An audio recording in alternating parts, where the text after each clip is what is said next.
Bonjour, c'est Nicolas du site utiliser-son-mac.com. Nous allons prendre quelques minutes pour étudier un email que j'ai reçu. Email en apparence sans risque, et pourtant. Avant de nous lancer dans cette analyse, si vous n'avez pas déjà vu la première vidéo que j'ai réalisée sur les arnaques, il est temps de la visionner. Je donne effectivement dedans quelques informations que je ne répète pas dans chaque vidéo. Donc pour ceux qui ne l'ont pas encore vue, vous la retrouverez en cliquant en haut à droite ou dans la description de la vidéo actuelle.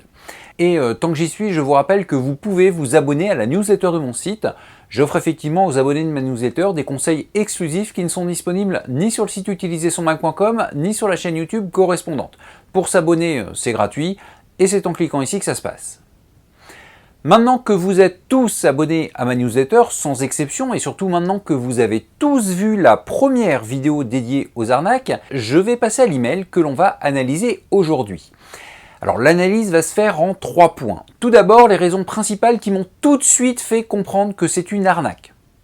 Ensuite, l'explication de l'arnaque. Pour ce faire, je vais rentrer dans le jeu de l'arnaqueur. Et enfin, une information très importante liée au type d'arnaque que l'on va analyser ensemble. Voici l'email en question. Email qui, comme vous pouvez le constater, est on ne peut plus simple. Dès que je l'ai reçu, j'ai su que c'était une arnaque. Voyons ce qui m'a mis la puce à l'oreille. Mais avant d'aborder le premier point qui me fait penser à une arnaque, je précise que je ne connais pas cette personne. Cependant, j'aurais pu recevoir le même type d'email de la part d'une personne que je connais. Je vous expliquerai cela en détail dans le dernier point de cette vidéo. Mais retenez que le fait de ne pas connaître cette personne n'est pas forcément mauvais signe. Cet email est arrivé dans ma boîte professionnelle. Or, tous les utilisateurs qui regardent mes vidéos peuvent trouver cette adresse. Et pour être franc, en plus des indésirables, je reçois au minimum plusieurs dizaines d'emails par jour sur mon adresse pro. Or, la plupart du temps, ils sont envoyés par des utilisateurs qui ne m'avaient encore jamais contacté. Donc, jusqu'ici, rien d'exceptionnel et aucune crainte à avoir. Mais 3 points m'ont tout de suite mis la puce à l'oreille. Le premier, c'est que le ton de cet email est neutre, et même beaucoup trop neutre. Déjà, l'expéditeur me demande juste si je reçois cet email. Mais surtout, mon nom n'apparaît nulle part. Et de façon générale, rien ne montre dans cet email qu'il m'est destiné. Et on va justement passer au deuxième point qui me semble franchement louche. Il ne m'est pas destiné. Le destinateur est Rodrigue, c'est-à-dire l'expéditeur. Alors, bien sûr, je ne suis pas en train de dire que l'expéditeur est stupide et s'envoie à lui-même un email, mais cela veut en fait dire qu'il m'a envoyé ce courrier en me mettant en copie cachée. Or, en général, lorsque l'on envoie un email uniquement en copie cachée, on rajoute sa propre adresse en copie non cachée. C'est ce qu'il s'est passé ici. Et c'est surtout l'explication du ton neutre. Cet email est envoyé à d'autres personnes, pas uniquement à moi. Et recevoir un email en copie cachée, cela doit vous mettre la puce à l'oreille. Alors, évidemment, l'envoi en copie cachée n'est pas une preuve d'arnaque en soi. À titre professionnel, j'ai par exemple besoin certaines fois d'envoyer un email à quelques dizaines de personnes. Dans ce cas-là, ce sera en copie cachée et je mets juste un bonjour sans préciser le prénom et le nom. Mais mon email a un but. Là, il n'y a aucun but et on va même aller plus loin. C'est le troisième point louche qui m'a tout de suite frappé. Voici l'objet de cet email. Cela correspond au nom de famille de l'expéditeur et c'est apparemment une réponse à un autre email. Email dont j'ignore complètement la teneur.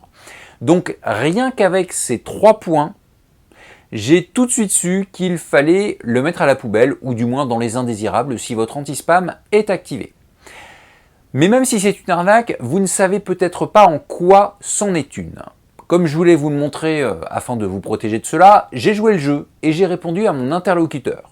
Alors, petite précision avant de continuer, si un Rodrigue Blackburn regarde cette vidéo, et surtout si son adresse email commence par rod et est sur hotmail.com, qu'il reste bien jusqu'à la fin, même s'il sait qu'il n'est pas à l'origine de cet email. Et d'ailleurs, quel que soit votre nom, si vous ne savez pas en quoi consiste l'arnaque de ce type d'email, restez impérativement jusqu'à la fin. Puisque comme je l'ai dit, je donnerai une information très importante liée à ce type d'arnaque. Mais donc, j'ai répondu à Rodrigue. J'ai fait comme si je le connaissais. Alors, réponse de sa part. Bon, je vais synthétiser la réponse. Toutefois, si vous souhaitez tout lire, vous mettez ma vidéo en pause et vous aurez tout le temps qu'il faut. Mais donc, en gros, Rodrigue a de gros soucis de santé, une tumeur qui vient d'être découverte, il est à l'hôpital, n'a pas le droit de téléphoner, juste d'envoyer des mails, et surtout m'informe que je suis le seul à être au courant et qu'il ne faut pas que j'en parle autour de moi. Alors, vous vous souvenez de la copie cachée dont j'ai parlé juste avant. Donc déjà, je sais qu'il ment, puisque sinon mon adresse n'aurait pas été en copie cachée. Mais bon, passons au vrai sujet de cet email. Il est à la fin. Une fois qu'il a essayé de m'apitoyer sur son sort, il me demande d'aller dans un magasin pour lui. Et là, si j'avais eu encore un doute sur l'arnaque, cela n'aurait plus été le cas. La personne qui m'envoie un email et qui est censée me connaître me propose d'aller quasi exclusivement dans des magasins qui ne sont pas disponibles en France mais en Amérique du Nord. J'avais évidemment bien compris avec le bon matin du premier email que j'avais affaire à un Québécois, ou du moins à quelqu'un qui se fait passer pour un Québécois. Mais là, s'il me connaissait vraiment, il m'aurait indiqué soit juste la Fnac, soit d'autres magasins français. D'ailleurs, vous noterez que cet email est toujours neutre. Il a bien été envoyé uniquement à moi, nous ne sommes plus en copie cachée, mais cela ne l'empêche pas de sonner toujours faux. Bon, l'explication, elle est très simple, hein. C'est que la personne qui envoie ces emails a une liste de textes déjà écrits et fait un copier-coller à chaque fois. Alors, si on reste factuel, on peut se dire qu'il n'y a aucune arnaque pour l'instant puisqu'il me demande juste d'aller dans un magasin. Il ne me dit pas pourquoi. Cependant, même en restant factuel et même en admettant que l'on ne prenne pas en compte les 3 points évoqués précédemment, il y a une chose surprenante. Voici l'adresse d'origine, celle à laquelle j'ai répondu. Or, voici l'adresse du second email. Ce n'est pas la même. Alors évidemment, lorsque l'on a plusieurs adresses email dans le même logiciel, cela peut arriver de s'en mêler les pinceaux. Mais dans le cas présent, il y a à mon avis une autre raison beaucoup plus simple. J'en parlerai à la fin de la vidéo puisque cela rentre dans l'information importante que je veux vous donner sur ce genre d'arnaque. Mais retenez pour le moment que l'adresse email a changé, même si le nom qui apparaît est toujours le même. Bon, comme pour l'instant l'arnaqueur ne m'a pas encore ferré, je lui ai répondu. Alors pour plaisanter, je me suis amusé en m'inspirant du site de Corneille, juste pour voir si cela le faisait réagir. Eh bien, non, il n'a même pas réagi là-dessus. Voici sa réponse. Alors, je vous la fais courte encore une fois. L'arnaque se précise puisqu'il me demande d'acheter des cartes Google Play d'un montant, ma foi, assez important. Il me redit où les acheter en me listant à nouveau des magasins qui n'existent pas dans mon pays alors que je lui ai fait la remarque dans le précédent email. Et il m'explique comment lui transférer la valeur de ces cartes. Ensuite, évidemment, on passe à ce que je qualifierais de pommade. Il m'assure qu'il me remboursera, il me reparle de ses analyses et examens médicaux et il me reprécise de ne parler de cela à personne. Bon, en plus de cela, mon fournisseur de mail a détecté ce dernier courrier comme du spam, mais bon, qu'on soit bien clair, la plupart du temps, cette détection ne se fera pas, donc n'attendez pas à ce qu'il y ait inscrit spam pour vous poser des questions. Alors, pour avancer rapidement dans cette vidéo, j'ai répondu que je prenais l'avion de ce pas pour le rencontrer, et à partir de là, plus de nouvelles de lui. Bon, de toute façon, vous avez compris l'arnaque, j'achète des cartes Google Play, et après lui avoir donné le code de ces cartes, c'est un peu comme si je lui avais donné l'argent qui m'a servi à acheter les cartes. L'arnaque est donc dévoilée. Comme vous l'avez vu, il est très simple de ne pas tomber dedans. Enfin, est-ce vraiment si simple ? Je vais maintenant aborder le point le plus important de cette vidéo. Si une personne proche vous envoie un email de ce type et joue comme ici sur la carte d'une maladie grave qu'il faut traiter très rapidement, mais en vous demandant de ne surtout pas inquiéter ses proches, qu'est-ce que vous feriez ? Une grande partie des utilisateurs, principalement ceux habitués à Internet, ne se feraient pas avoir. Mais si des personnes mal intentionnées se servent toujours de ces techniques, et c'est bien parce que cela fonctionne de temps en temps. Et comme je l'ai dit, je parle ici de la possibilité de recevoir des courriers de ce type de la part d'un proche. Le coup classique, c'est que l'adresse email du proche a été piratée. Alors bon, je déteste ce terme, mais bon, je l'emploie ici pour que tout le monde comprenne ce que je veux dire. Et donc, une fois piraté, l'email que vous recevez de Tata Suzanne, je prends un exemple comme un autre, ne provient pas d'elle, mais d'une autre personne. Et d'ailleurs, il est également possible de pirater un email de façon subtile. Si une personne mal intentionnée arrive à deviner le mot de passe de votre adresse, elle peut accéder au compte.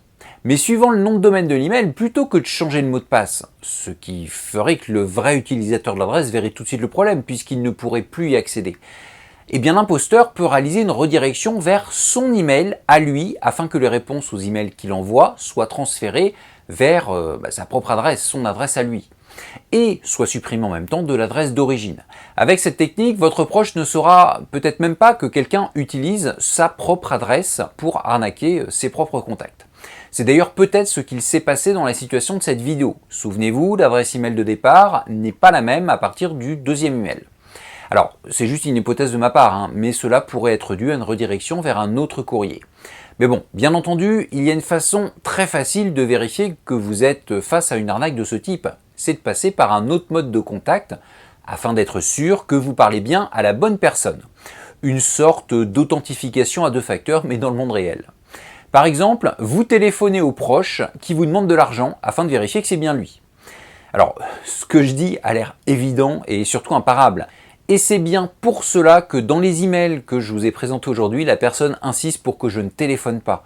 L'excuse, c'est qu'elle est dans un hôpital et qu'elle ne peut pas répondre. Elle peut seulement utiliser des emails pour communiquer.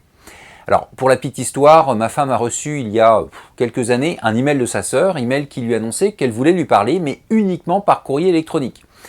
Après la réponse de ma femme, l'email suivant était à peu près du même style que celui présenté aujourd'hui. Un gros problème médical, il ne faut pas téléphoner mais juste passer par l'email et surtout il ne faut en parler à personne. Bon, ma femme a évidemment téléphoné à sa sœur et celle-ci lui a dit qu'elle n'avait plus accès à son adresse électronique depuis quelques jours. Alors, en passant, vérifiez en téléphonant, pas juste en envoyant un SMS. Si le téléphone a été volé, le voleur a accès au mail et au téléphone. Donc mieux vaut parler à votre proche en reconnaissant sa voix, vous dissiperez tous les doutes. Bon, j'ai fini avec le sujet du jour, mais comme cette vidéo est un peu longue, je vais prendre une petite minute pour résumer les points à retenir impérativement.